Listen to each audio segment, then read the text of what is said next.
What's good, team? Right now, I'm bringing you guys another top 10 video this week. And in this week's top 10 video, I'm going to be bringing you guys top 10 cards that might come off the next Yu-Gi-Oh! Ban list.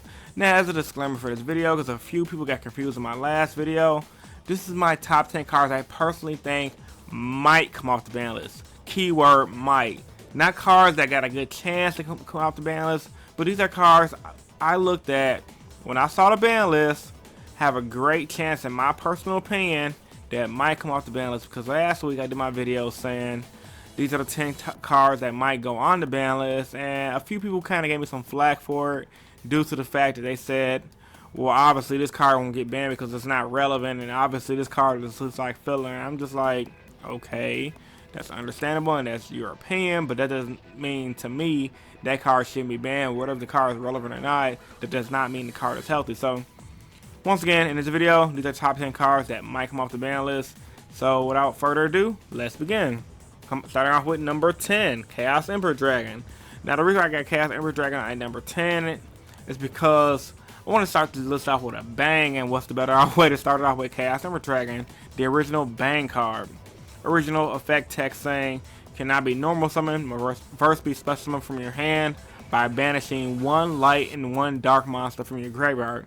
You can pay 1,000 life points, send all cards in both player hands and on the field to the graveyard, then inflict 300 damage to your opponent for each card sent to the graveyard by this effect.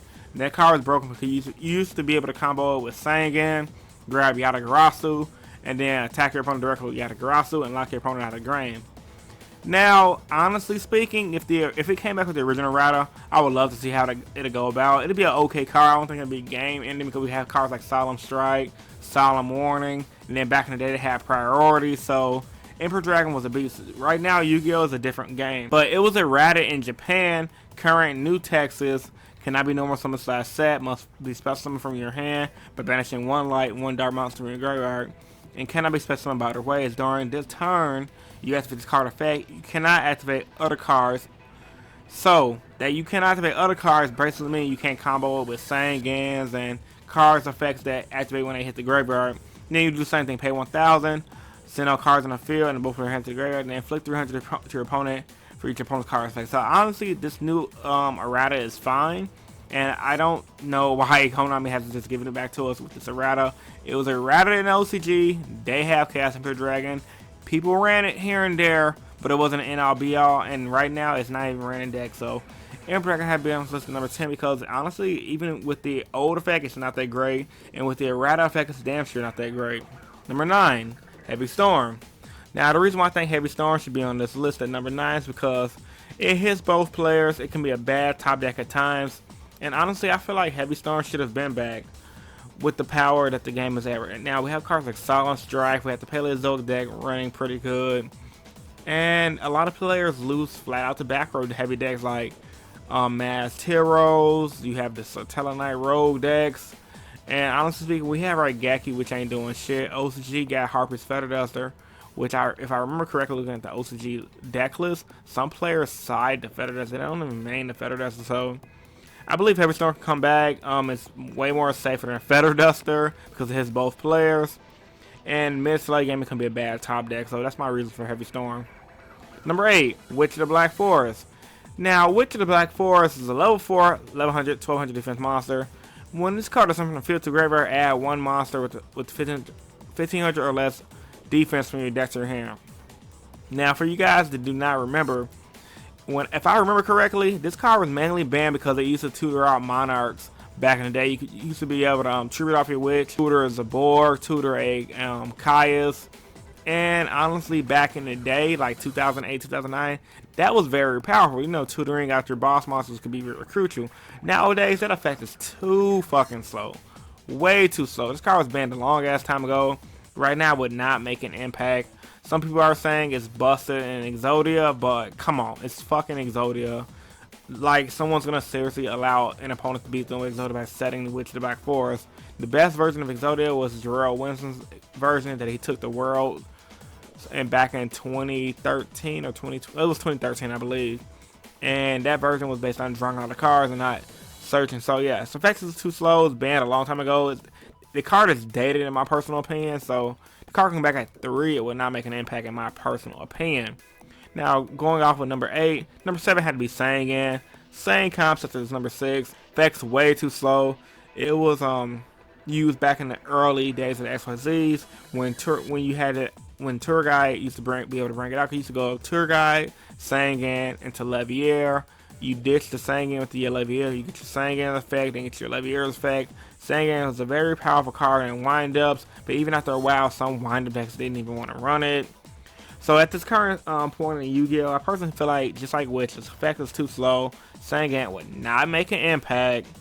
And honestly, I believe it was honestly banned because of tour guide. You bring it back to now at 3. Yeah, you can run a tour guide. Yeah, you may be able to use it with Burning Abyss. But that being said, it's just a bad version of a Burning Abyss monster. So why not have Sangan at 3?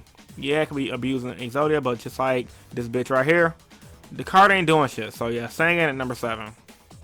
Number 6, Wind Up Zenmaity. It's at 3 in the OCG. I believe, honestly, us in the TCG should do the same thing OCG and just ban Wind Up Hunter. And honestly, games in Yu-Gi-Oh is way too fast now. I mean, look, let's just go over Wind Up Zenmaity's effect. Once per turn, you can attach one XYZ material from this card. Special summon one Wind Up monster from your hand or deck. When a face-up Wind Up monster on the field is destroyed and sent to your graveyard, except during damage step, you can detach one XYZ material from this card. Target that monster, return targeted hand. 1500 attack, 1500 defense. Now you still able to go to Wind Up Zenmaity, special summon out the detach, special summon Rat. Rat effect kicks in. Long story short, you can spam 3 of these to the field, and then end up with that one synchro, XYZ card that can boost your XYZ monsters up by 300. Well, your field up by 300 and have them at 1800 B stick. Nowadays, that shit's too slow. We have decks like Spirals, which I'm rapping, and that deck is fucking amazing. We have ABCs, which are really good, and we have Paleozoics.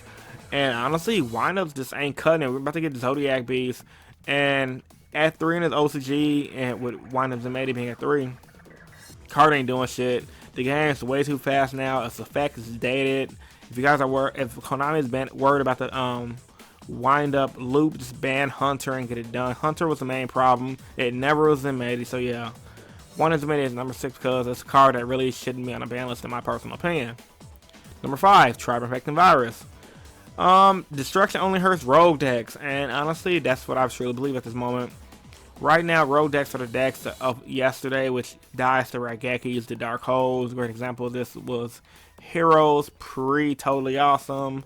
Decks like Black Wings have a hard time with field destruction. Apparently, Zodiac Beasts have a hard time with field destruction, which ain't bad because Zodiac Beasts is tier 1. But Tribe Infecting Virus, discard one card from your hand, declare one type of monster, destroy monsters off the declare on the field. It's only good in Mermail. I believe you can use effect more than once. In my personal opinion, bring back Tribe.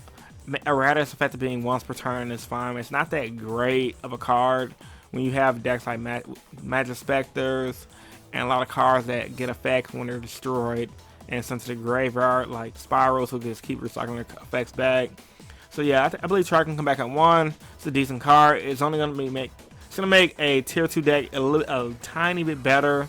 So yeah, maybe it might bring Morel back up to tier 1, and it might be splashed in certain decks as a side deck card, not a main deck card. And hell, might even be as a side deck card. It's really only good in Mermail because why side decks when you can side cards like Raigeki. Number 4, Shaddoll Construct. Solemn Strike is a thing, so with that being said, when they bring this out and she activates her effect to send, you can strike it out of the way. Yeah, she get her graveyard effect, adding a card back to your hand, but at least you won't have to deal with a 2800 body. Games are a lot faster now, meaning back when Shadows were at that prime, it was the Fire Fist format, and decks was a lot slower. I mean, yeah, you had the window, and you had the construct, and Shadow was tier 1, but games are 10 times faster now than it was back then. So even if you bring out window, and even if you bring out a construct, they'll just strike the fuck out of your construct, eventually run over your window, and just come back and just whoop your ass. So I think construct can come back at 1. It's currently banned in the OCG. What I noticed by doing research in this video, but with decks like Zodiac Beast, Spirals, Subterrors, I don't really see Shadows as a threat. At least not if it's a big threat. It'll be a solid tier 2 deck at most, and honestly, what's wrong with a tier 2 deck? In my opinion, nothing. Number 3, Premature Burial. Now, this is a card I can see coming back off the ban list. Easily counter with things like Twin Twister, MST, Cosmic Cyclone. I don't understand why this card was ever banned. Apparently there was some loop with it back in the day with Giant Trunade and a lot of other cards that got banned as well. I mean, Monster Reborn came back before this card, which I always thought was fucking stupid. I mean, because it's only for one player. You pay the 800, target one monster in your graveyard, bring it into attack position, equip it. If Premature Burial get MST'd, it doesn't even activate, and if they draw the MST, set it, or Twin Twister and set it, the monster Premature Burial gets died. So if Monster Reborn came back, why can't Premature Burial come back? So I believe it can come back on one. It's a pretty balanced card in my personal opinion. Way better than Monster Reborn. Way more balanced. Number 2, Super Poly. Now this is a fun pick for me. It's at 1 in the OCG, and I believe it can come back and 1 in TCG. It's one of my favorite cards. No explanation to be said about that. But let's just look at this effect real quick. Discard 1 card, fusion summon 1 fusion monster from your extra deck, using monsters on either side of the field as fusion materials, and the card's effect cannot be activated. So it's really only using the Masked Hero deck, and looking at what the OCG is doing with the Masked Heroes, making it more fusion based. Well, if the hero archetype in general, making it more fusion based. I can honestly see this card coming back at 1 somewhere down the line in the future to help support future hero decks and future fusion decks in general. But honestly, right now this card might be nuts in Metal Foes. Guys, if you like play Metal Foes, let me know in the comment section down below how this card will be in Metal Foes. But I think the card could be pretty solid. It's a standalone card at 1. OCG has it at 1. It's not doing anything, so why can't TCG have it at 1? And last but not least, my number 1 card I have on this list that can potentially come back off the ban list, Brionac. Now, in my personal opinion, synchros are a dated archetype. They're only good because fucking Level Eater's a thing, and I regret not putting Level Eater on my top 10 cards that might get banned list because the card was banned in OCG because it's too good. But yeah, that's neither here or there. Synchros are dated. They're really not that great anymore. They're too slow. Expos is a lot faster. Pendulum is a lot faster. And Brionac effect, discard any number of cards from your hand to the graveyard, target the same number of cards on the field, return those targets to the hand. The effect's okay. It's not bad, but it's not the most. It's not a blowout effect because you're trading resources to get rid of resources. Those I can even exchange. I personally believe Brionac can come back at 2 to 3, but I would like to see Konami bring it back at 1 just to see how it goes, because it's one of those cards, once again, banned because of Mermail, but whatever. Give Mermail power. Hell, give more Synchro decks power. Synchro decks need power because the archetype, the Synchro mechanic in general, is just fucking dated. So as a recap to this video, guys, Brionac can come back, Super Poly can come back, Premature Burial can come back, Shaddoll Construct can come back, Infecting Virus can come back, Zenmaity can come back, Sangan can come back, Witch can come back, Heavy Storm can come back, and Catch Up Dragon can come back, and Chris's opinion, because this is my fucking video and this is what I think can come back. So these are the top 10 cards that might potentially come off the ban list based on my opinion. If you guys enjoyed this video, please give it a big thumbs up.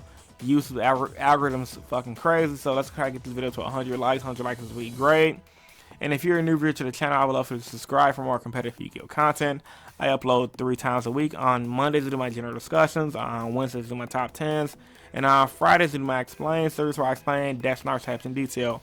I do this video so I truly believe in helping you guys become better players, and I also do these videos so I truly believe in you guys helping me become a better player. Once again, this was Chris from Team Innovation, and I am signing out. Peace, guys, and stay innovative. Deuces. What happened at this event? Top 32, according to the official Konami coverage website, was 6 Metal Foes, 6 ABCs, 6 Paleo